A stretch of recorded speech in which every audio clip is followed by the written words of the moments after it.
तेच रस्ते आता अर्बन स्ट्रीटच्या नावाखाली लहान करण्यात आलेत. नक्की कारण काय? आणि शहरात पूर्ण रस्त्यांवर खड्ड्यांचं साम्राज्य झालं. त्याला काही त्या संदर्भामध्ये रस्ते चांगले असले पाहिजेत म्हणून आजच मी अधिकाऱ्यांना सूचना दिलेल्या आहेत. पाऊस जरा थांबला की रस्ते चांगले करण्याचा धडक कार्यक्रम घेतला जाईल. त्याच्यामध्ये आपण आता वेगळी मेट्रो चालू करतो. मी तर आता आलो त्या रस्त्याने रुंदी कमी नाही झाली. आम्ही फिरतो ना सगळीकडे. साईडचे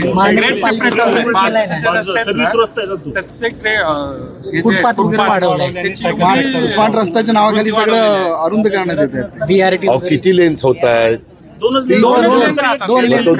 दोन लेनचाच होता ना रस्ता. नाही हो, आता मीच केलेले रस्ते तुम्ही मला सांगताय. तेव्हा का मधले होते 2-2 म्हणजे 4 लेन, कडेचा सर्व्हिस रोड होता 2 लेन आणि इकडचा सर्व्हिस रोड होता 2 लेन. असे 8 लेन त्या काळामध्ये केलेले आहेत, अजून पण आहेत. त्यातले 2 लेन आता 2 लेन, 1 लेनला गाड्या पार्किंगची, एकच लेन चालू असते. नाही हो, मी आता प्राधिकरणामध्ये काही ठिकाणी बघितलं. आम्ही काही करत असतो त्यावेळेस ट्रॅफिकचा प्रश्न येऊ नये म्हणून पोलीस खात्याच्या पण लोकांना विश्वासात घेतो. तर त्याच्यामध्ये त्यांनी फुटपाथमध्ये पार्किंगची पण व्यवस्था जरा केलेली आहे. आता इथं केलेली आहे. मी बारामतीमध्ये पण ते केलेलं आहे. म्हणजे 2 लेन रस्ता ठेवलेलाच आहे, 2 वाहनं जातील असा, आणि शिवाय पार्किंग होईल अशी व्यवस्था सर्व ठिकाणी नाही, काही ठराविक ठिकाणी केलेली, ती तशी केलेली. आणि लोकांनी आपली वाहनं त्यांच्या असणाऱ्या इमारतीत पार्क करावी ना. त्याच्यामध्ये रस्त्यावर पार्क करणं हेही चुकीचं आहे. सगळ्यांनी नियमाचं पालन केल्यानंतर शिस्त राहील आणि सगळ्यांना प्रवास सुखकर होईल. धन्यवाद. तुमच्याशी बोलता आलो नाही म्हणून तुम्ही इथं आल्यानंतर तुम्हाला आम्ही बोलण्याची तुमची इच्छा होती, मी पण तिथं बोलतोय. मी माहिती घेऊन त्याच्याबद्दलचं सांगेन. वास्तविक काय नक्की झालंय, कशा पद्धतीनं झालंय, कोण त्याला जबाबदार आहे, कशामुळे विषबाधा झाली, हे जरा पाहावं लागेल. आणि ज्याचं कुठं चुकलं असेल कुणाचं त्याच्याबद्दल ऍक्शन घ्यावी. दादा आपण एक चर्चा जोमानं सुरू आहे की पवार कुटुंबियांचं राजकीय मनोमिलन सुद्धा व्हावं. अनेक कार्यकर्ते जे आहेत ते दोन्हीकडचे वेळोवेळी ही मागणी करतात, तर ते पण मनोमिलन होण्याची काही आपल्याला ते एक उत्तर देतात, सजेशन फॉर ऍक्शन. नाभिक गोष्ट करण्यासाठी आंदोलन सुरू एससी नाही, एसटी मग जरा माहिती घेऊन प्रश्न येतो. जयंतराव पाटलांना वेळोवेळी भाजप टार्गेट करते. नाही रे बाबा, त्याबद्दल सगळं काही काल उत्तरं दिली गेलीत. मुख्यमंत्र्यांनी जे सांगायचं ते सांगितलेलं आहे. सगळं मला जे बोलायचं ते बोललेलं आहे. तुम्ही सगळ्या महाराष्ट्राने बघितलेलं आहे. त्याच्याबद्दल आता काल त्या गोष्टीचं उत्तर दिल्यानंतर पुन्हा तोच विषय काढणं बरोबर नाही. संजय राऊत असे म्हटले की जाणीवपूर्वक त्यांना टार्गेट केलं जाते का तर त्यांना भाजपमध्ये घ्यायचे. असं काय, जर कुणाला कुठल्या पक्षात घ्यायचं असेल तर असं टार्गेट करून कोणी जाणार आहे? कठीणच आहे. उद्या पुन्हा एकदा भारत पाकिस्तान मॅच होते, तुमचं काय म्हणणं? शुभेच्छा. भारतीय ही अधिकाऱ्यांना खूप आक्रमकपणे त्यांच्यावर ओरडलेले आहेत, काय सांगाल एकूण? संविधानाने आणि घटनेने प्रत्येकाला अधिकार दिलेला आहे. कुणी कसं वागावं, कसं बोलावं, कसं काम करून घ्यावं हा ज्याचा त्याचा प्रश्न असतो आणि त्या पद्धतीनं प्रत्येक जण काम करत असतात. आता एवढ्या मोठ्या महाराष्ट्रामध्ये रोज अनेक जण अनेक वक्तव्य करतात आणि त्यांनी हे वक्तव्य केलं म्हणून तुमचं काय मत आहे, तो असा वागला म्हणून तुमचं काय मत आहे. आम्ही आमचं काम करतो. सगळ्यांनी योग्य पद्धतीनं जी महाराष्ट्राची संस्कृती आहे किंवा सुसंस्कृत महाराष्ट्राच्या संदर्भामध्ये कसं वागलं बोललं पाहिजे हे आपल्याला चव्हाण साहेबांनी जी शिकवण दिलेली त्या रस्त्याने गेले तर त्याचा जास्त उपयोग होईल असं मला वाटतं.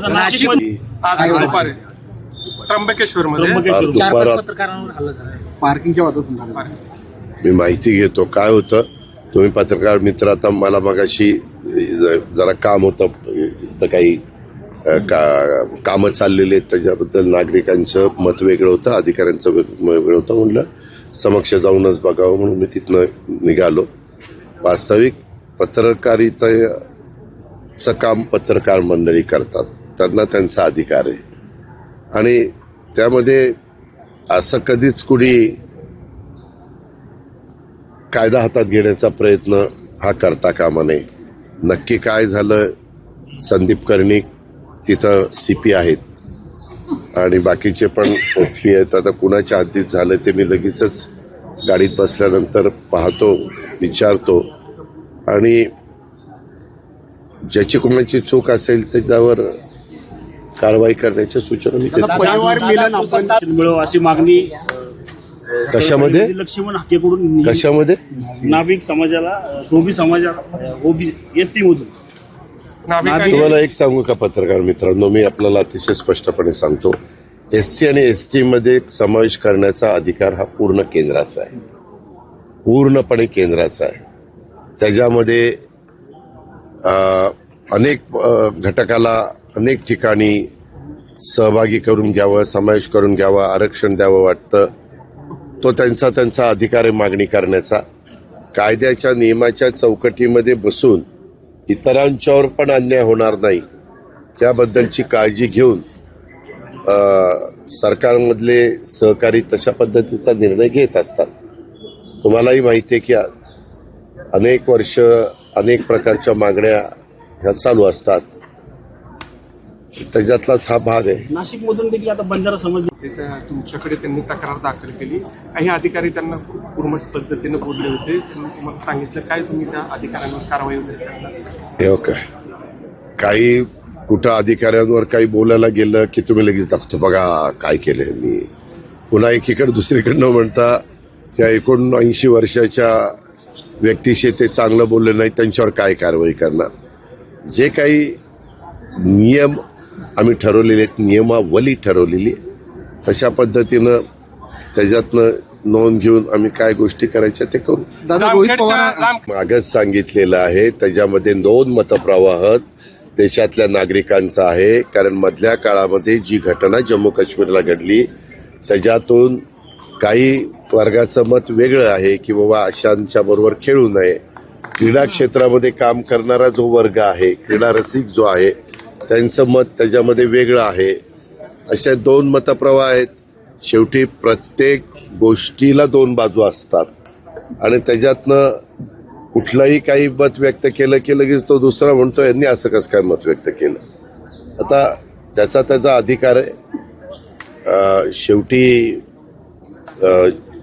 जी काही घटना जम्मू काश्मीरमध्ये घडलेली आहे आणि ज्या लोकांना त्याच्यामध्ये स्वतःचा जीव, निष्पाप लोकांना कारण नसताना त्याच्यामध्ये गमवावं लागलेलं आहे, त्याचं दुःख सगळ्या भारतीयांनाच आहे आणि म्हणूनच त्याचा बदला आपण त्या ठिकाणी घेतला. म्हणजे केंद्र सरकारने त्याच्यामध्ये पंतप्रधानांनी पुढाकार घेऊन त्या सगळ्या गोष्टी झाल्या. परंतु एखादी गोष्ट नजीकच्या काळात झालेली असेल आणि नंतर कुठलं काही असं खेळाचा एखादा विषय पुढे आला तर त्याच्यामध्ये ती जखम ताजी असते, त्याच्यामुळे त्याच्यामध्ये जास्त चर्चा होते. वस्तुस्थितीचा राष्ट्राध्यक्ष आहे, त्यांनी काय निर्णय घ्यायचा काय नाही घ्यायचा हा त्यांचा अधिकार आहे. तो त्यांना तिथल्या जनतेने निवडून देऊन दिलेला आहे. परंतु त्यांनी कुठलेही निर्णय घेतले तर त्याचे पडसाद हे जगाच्या मध्ये अनेक देशांच्यावर होतात, आयात निर्यातीच्या बाबतीमध्ये. आणि त्याच्यामुळं ते मधीच निर्णय घेतात, कधी फोन करून आपल्या पंतप्रधानांना शुभेच्छाही देतात, पुन्हा म्हणतात पण बाबा माझा आणि त्यांचे चांगले संबंध आहेत. माझ्या माहितीप्रमाणे आता पियुष गोयल पण काही कामाच्या निमित्तानं तिकडं चाललेले आहेत. शेवटी जसं आपण म्हणतो आपल्या भागामध्ये काम करत असताना एक जातीय सलोखा राहावा, सगळ्यांनी जाती धर्माच्या लोकांनी गुण्यागोविंदाने राहावं, तसं जगाचा विचार करत असताना पण जगामध्ये एक चांगलं वातावरण राहावं, पीसफुल वातावरण राहावं अशी साधारण बहुतेकांची अपेक्षा असते. राहुल गांधी आता हेड सेवकांची किंवा माजी पदाधिकाऱ्यांची भेट घेणार आहे. एकूण महापालिकेची तयारीच्या दृष्टीनं या भेटीगाठी अरे बाबा, राजकीय पक्षामध्ये तुम्ही काम करत असता त्यावेळेस सगळ्याच गोष्टीची तयारी त्यांना ठेवावी लागते, संपर्क ठेवावा लागतो, लोकांच्या अडीअडचणी समजून घ्याव्या लागतात. मी तर अनेक वर्ष या शहराचं नेतृत्व केलेलं आपण सगळ्यांनी पाहिलेलं आहे. इथल्या नागरिकांनी अनेक निवडणुकांमध्ये मला 25 वर्ष मनापासून पूर्ण पाठिंबा दिलेला होता, हे आपण पाहिलेलं आहे 2017चा अपवाद वगळता. आणि त्याच्यामुळं ह्या शहराच्या सर्वांगीण विकासामध्ये माझ्या परीनं मी काय काम केलेलं आहे हे अनेकांना माहिती आहे.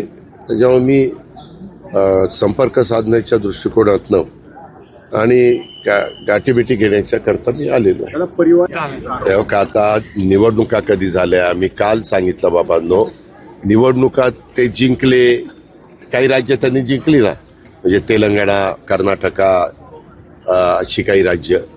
तर ममता बॅनर्जींनी पश्चिम बंगाल जिंकलं, मला वाटतं हिमाचल प्रदेश काँग्रेसने जिंकलं. तर मग तेव्हा चोरी नाही होत, त्यावेळेस सगळं EVMs वगैरे सगळं चांगलं असतं. हारले की वर्षांनी त्यांना कळतं चोरी झाली. ज्यावेळेस होतं, तुम्हालाही सगळ्यांना पत्रकार मित्रांनो माहिती आहे, यादी प्रसिद्ध होती, त्यावेळेस तिथल्या बूथच्या सहकाऱ्यांनी, बूथ कमिटीनं, काही जण पन्ना हे कमिटी करतात, अशांनी सगळ्यांनी ते बघितलं पाहिजे. आणि त्यात काही चुकीचं असेल तर लगेच ते नोंदवलं पाहिजे, लगेच अधिकारी त्याची नोंद घेतात. परंतु फेक नॅरेटिव्ह अशा पद्धतीनं सेट करायचं हे बरोबर नाही. मागे त्यांनी संविधान बदलणार असं सांगून एक फेक नॅरेटिव्ह सेट करण्याचा प्रयत्न केला, त्याच्यामध्ये त्यांना काही प्रमाणात यश आलं. त्याच्यावर त्यांनी आता हा दुसरा मुद्दा हातामध्ये घेतलेला दिसतोय, परंतु त्याला काही दादा तो तथ्य नाहीये. काही वर्षापूर्वी तुम्ही त्याला जनता दरबार नाही, जनसंवाद असा एक कार्यक्रम मी घेतलेला होता. मी बऱ्याचशा ठिकाणी जातो तसे घेतो, कारण लोकांचे प्रश्न सुटावेत. सगळे अधिकारी तिथं असतात, काही महत्वाचे ज्याचे निर्णय घेतल्यानंतर अनेक सोसायटी धारकांना किंवा तिथल्या अनेक नागरिकांना त्यांचं अडचण दूर होण्याच्या करता मदत होत असते. आणि त्याच्यामुळं तिथं सगळे आम्ही एकत्र जमतो आणि त्याच्यातले बरेचसे प्रश्न मार्गी लावतो. परंतु आज तिथं गर्दी जास्त प्रतिसाद लोकांनी दिला आणि मला दुपारी 2 वाजेपर्यंत मी तो इथं वेळ दिलेली होती. त्याच्यामुळे बाकीचे सगळे अर्ज मी त्यांचे स्वीकारलेले आहेत.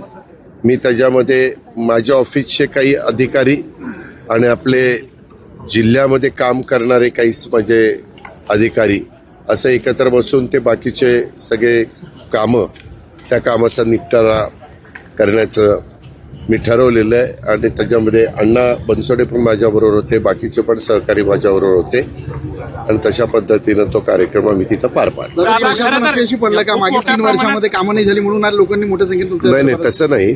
काय होतं, आता काही गोष्टी अशा असतात की कधी कधी तो सर्वसामान्य माणूस तिथपर्यंत पोहोचू शकत नाही.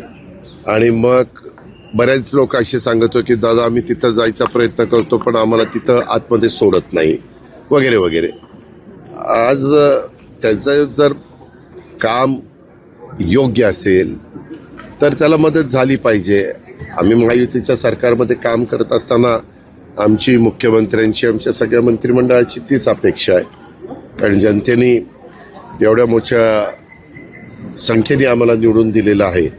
त्याच्यावर आम्ही काही नुसतं मिरवण्याच्या करता त्या पदांवर बसलेलो नाही. प्रश्न सुटावेत आणि कुठं अन्याय कुणावर होत असेल तर त्याची दखल आम्ही घेऊन त्याच्यातून त्याला मदत कशी होईल ते पाहावं म्हणून ते